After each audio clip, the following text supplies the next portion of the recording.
Welcome back to another video. Monday, April 11th, 2022. Not financial advice, and this is not investment advice. I'm just a retail investor posting my investing journey. But as you can see, the market is red across the board. Nasdaq is the hardest hit, down 1.86%. I shorted the Nasdaq futures last night. I posted a video on Sunday night about that. Made a huge profit. I'll get into that here in a minute, but let's look at what else is going on in the market. Crude oil down 4%. Gold and silver are green. Even though the miners are down quite a bit, gold and silver are up. Very interesting to see that. I'm definitely eyeing the 10-year treasury as it is approaching 3%.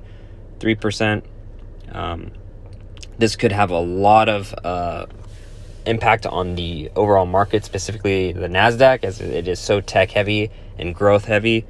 I think that there's a lot of downside risk in the Nasdaq.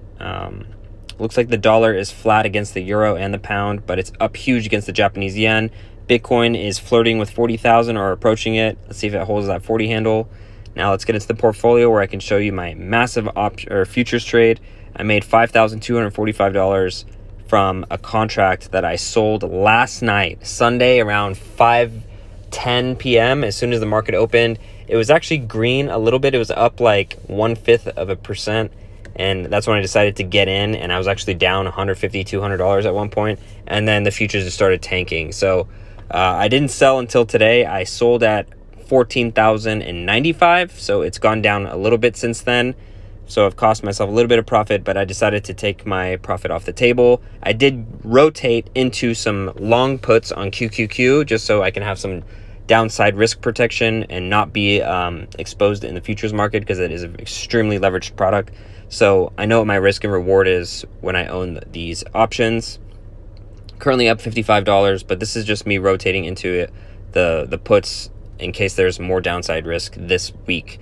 As I expect, we have a very hawkish Fed. We have tighter monetary policy approaching here in the next Fed meeting. We're expecting at least a 50 basis points rate hike in May. And so I think the bond market is, yields are going to spike, and that could, crash bonds, and that could spill over into the stock market. So I'm definitely interested in opening some short positions. I did make $100 off the E-mini Bitcoin futures. Could have made a little bit more, but that's all right. Whatever. It was a really small position. And then that's it for now. I got out of my futures short on Nasdaq, and then I'm holding my QQQ puts to protect and hedge my portfolio overall. I hope you enjoyed this video. Like, subscribe, comment. Let me know what you think about this trade, and if you're shorting the market to hedge yourself. See you in the next one.